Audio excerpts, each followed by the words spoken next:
ناظرین آداب، real views کے خبرنامے میں آپ کا استقبال۔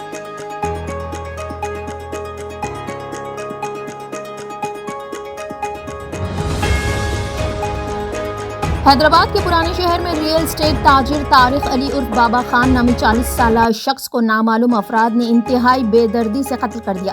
فوری ملی اطلاعات کے مطابق گھر کے باہر بیٹھے ہوئے بابا خان پر تلواروں سے حملہ کر دیا گیا، جس کی وجہ سے بابا خان موقع پر ہی دم توڑ گئے۔ یہ واقعہ آئی سدن پولیس اسٹیشن کے تحت رام چندر نگر میں پیش آیا۔ قتل کے مناظر سی سی ٹی وی کیمرے میں ریکارڈ ہو گئے۔ پولیس کا کہنا ہے کہ سی سی ٹی وی فوٹیج کی بنیاد پر ملزمان کو گرفتار کیا جائے گا۔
تلنگانہ حکومت نے 28 دسمبر سے کانگریس کی یوم تاسیس کے موقع پر نئے راشن کارڈ، وظائف اور مکانات کی تعمیر کے لیے 5 لاکھ روپے رقمی امداد حاصل کرنے کے لیے درخواستیں وصول کرنے کے سلسلے میں گرام سبھا منعقد کرنے کا فیصلہ کیا ہے۔ اس بات کی اطلاع کانگریس کے سیاسی امور کمیٹی کے کنوینر و سابق وزیر محمد علی شبیر نے اجلاس کے اختتام کے بعد کہی۔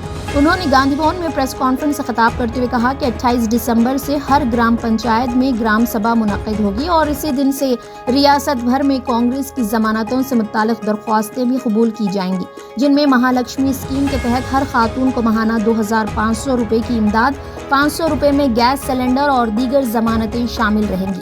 انہوں نے کہا کہ گرام سبھا میں ہی درخواستوں کا جائزہ لیتے ہوئے استفادہ کنندگان کا انتخاب کیا جائے گا۔ بہت جلد ان تمام اسکیمات کے لیے گائیڈ لائن جاری کیے جائیں گے۔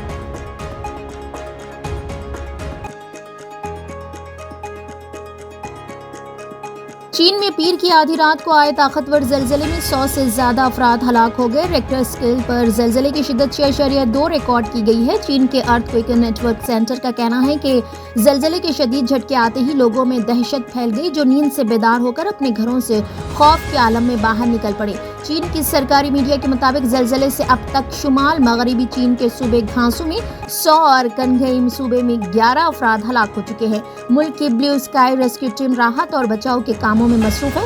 میڈیا اطلاعات کے مطابق گھانسو صوبے کی جسٹشان کاؤنٹی میں 6.2 شدت کے زلزلے کے بعد گھانسو ہیلتھ ڈپارٹمنٹ نے 33 ایمبولینس اور دیگر پیشہ ورانہ گاڑیوں کے ساتھ 173 طبی کارکنوں کو جائے وقوع پر روانہ کیا۔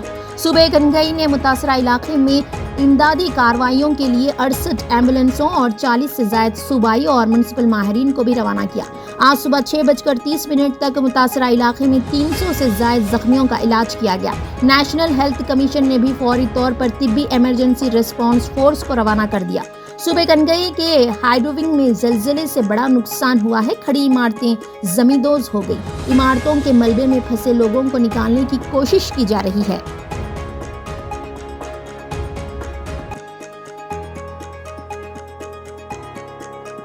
हिंदुस्तान की मल्टीनेशनल कंपनियों में हजारों अरबी ग्रेजुएट्स फारगीन की MNCs को ज़रूरत है। ये इंकशाफ प्रोफेसर डॉक्टर मौलाना सैयद जहांगीर निज़ामी साबिक़ डेन एल्फो यूनिवर्सिटी ने किया।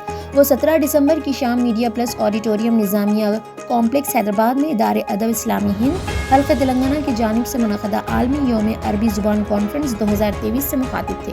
मौलाना जहांगीर ने अपने कलीदी खुतबे में कहा कि आज अहले जमात अरबिया इस्लामिया में ये कहने के मौक़िफ़ में है कि अगर कोई हिंदुस्तानी अरबी ज़ुबान के साथ अगर अंग्रेज़ी और दूसरी कोई यूरोपियन ज़ुबान जान लेता है तो वो इंतहाई गैर मामूली याफ्त के साथ यहाँ इंतहाई मुअज़्ज़ज़ और बड़े एजाज़ के साथ ज़िंदगी गुजार सकता है और गुजार रहे हैं।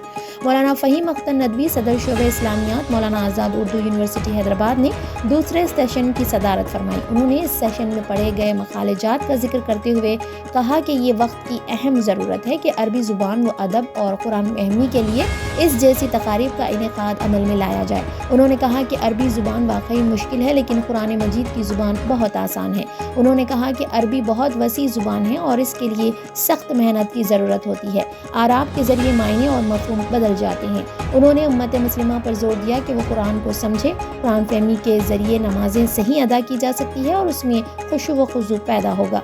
मौलाना फ़हीम अख्तर नदवी ने कहा कि अल्लाह ताला चाहता है कि इसका बंदा इखलास के साथ नमाज़ों की अदायगी करे और इसके अंदर रूहानी कैफियत पैदा हो। अरबी इतनी आनी चाहिए कि कम से कम नमाज और दीगर अस्कार को समझ सकें और अल्लाह ताला से जो मांग रहे हैं उसका पता चले। मौलाना ने उलमाए कराम और अरबी दान हजरात से कहा कि आम अरबी के बजाय वो फसी अरबी का इस्तेमाल करें। उन्होंने अरबी ज़ुबान से मुतालिक कहीं ये एक वसी और फसी व बलीग ज़ुबान है। ये समंदर की तरह है और समंदर में जिस तरह खवास मोतियों को ढूंढते हैं उसी तरह अरबी के तालिब इल्म अपने आप में काबिलियत पैदा करने के लिए उसकी फसाहत व बलागत के हुसूल के लिए कोशिश करें। मौलाना डॉक्टर राशिद नसीम नदवी डेन एल्फो यूनिवर्सिटी ने कहा कि लाजमी बात है कि अरबी ज़ुबान को कुरान मजीद से, कुरान मजीद को अरबी ज़ुबान से जुदा नहीं किया जा सकता। ये लाजिम व मज़लूम है। मौलाना राशिद नदवी ने कहा कि ये एक अजीब व गरीब हकीकत है कि जो बसा औक़ात अरबी दानों को भी समझने में मुश्किल पेश आती है। ज़ुबानों का मसला ये है कि ज़ुबान 40 साल में तब्दील होने लगती है। उन्होंने मुख्तलिफ ज़ुबानों की अहम शख्सियात का हवाला देते हुए कहा कि हज़रत शाह अब्दुल क़ादिर रहमतुल्लाह अलैह का कुरान मजीद का तर्जुमा पढ़िए। अच्छी खासी उर्दू होने के बावजूद आपको मुश्किल पेश आएगी। ज़ुबान खासी तब्दील हो गई। दीगर ज़ुबानों का भी यही हाल है। उन्होंने कहा कि ये सिर्फ़ और सिर्फ कुरान पाक का मौजज़ा है कि अरबी ज़ुबान जो अल्लाह के रसूल सल्लल्लाहु अलैहि वसल्लम के ज़माने मुबारक में थी वही अरबी आज भी वैसे ही बरकरार है। शोएब उल हक सदर इदारे अदब इस्लामी हिंद हल्का तेलंगाना ने अल्लाह ताला का शुक्रिया अदा करते हुए खुतबे इस्तक़बालिया का आगाज़ किया। उन्होंने इदारे अदब इस्लामी हिंद हल्का तेलंगाना की जानिब से आलमी यौम अरबी ज़ुबान कॉन्फ्रेंस 2023 में मेहमानों और सामाइन का इस्तक़बाल किया। उन्होंने इदारे अदब इस्लामी हिंद तेलंगाना के ज़िम्मेदारों मोहम्मद नासिर उद्दीन नायब सदर और सैयद अब्दुल अहद सोहेल की खदमात का जिक्र करते हुए कॉन्फ्रेंस की कामयाबी के लिए उन्हें मुबारकबाद दी।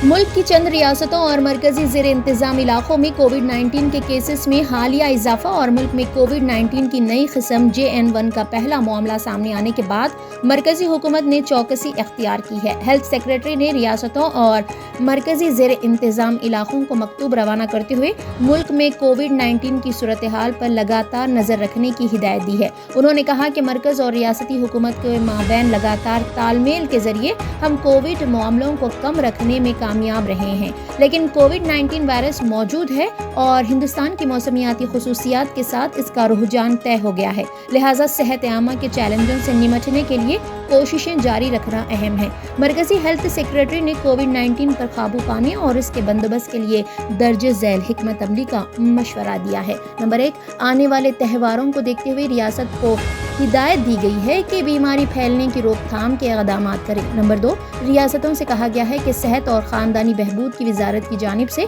कोविड-19 की रोकथाम के नज़रसानी शुदा रहनुमायाना खतूत पर सख्ती से अमल करें। नंबर 3, रियासतों से कहा गया है कि इन्फ्लुएंजा जैसी बीमारी ILI اور شدید سانس کی تکلیف کے ضلع وار معاملوں پر نظر رکھیں اور ان کی رپورٹ کریں۔ نمبر 4، ریاستوں کو صلاح دی گئی ہے کہ وہ کووڈ-19 کی جانچ کے رہنمایانہ خطوط کے مطابق تمام اضلاع میں مناسب تعداد میں جانچ کرائی جائے۔ نمبر 5، ریاستیں RT-PCR ٹیسٹ کی تعداد بڑھائیں اور پازیٹیو نمونوں کو NSACOG لیبارٹریوں کو بھیجیں۔ نمبر 6، ریاستیں اس بات کو یقینی بنائیں کہ مرکزی وزارت صحت کی جانب سے ہونے والی مشق میں تمام سرکاری اور پرائیویٹ اسپتال وغیرہ حصہ لیں۔ نمبر 7، ریاستوں سے یہ بھی کہا گیا ہے کہ کووڈ-19 کے بندوبست کے لیے کمیونٹی کی مدد بھی لی جائے اور لوگوں کو سانس سے متعلق حفظان صحت کے بارے میں آگاہ کرایا جائے۔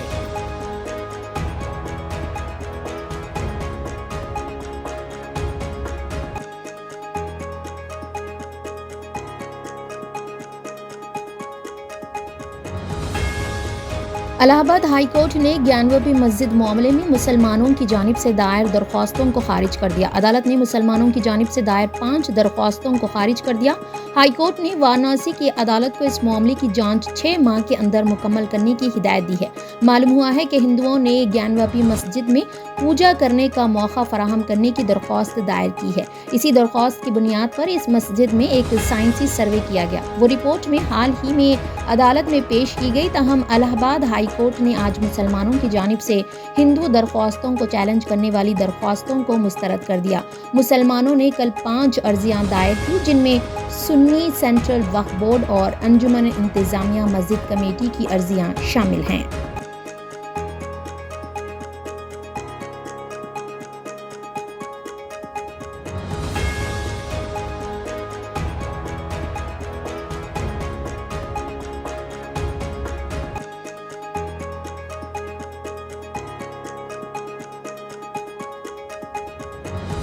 آپ دیکھتے رہیے ریئل ویوز چینل کو لائک، شیئر اور سبسکرائب کرنا نہ بھولیں۔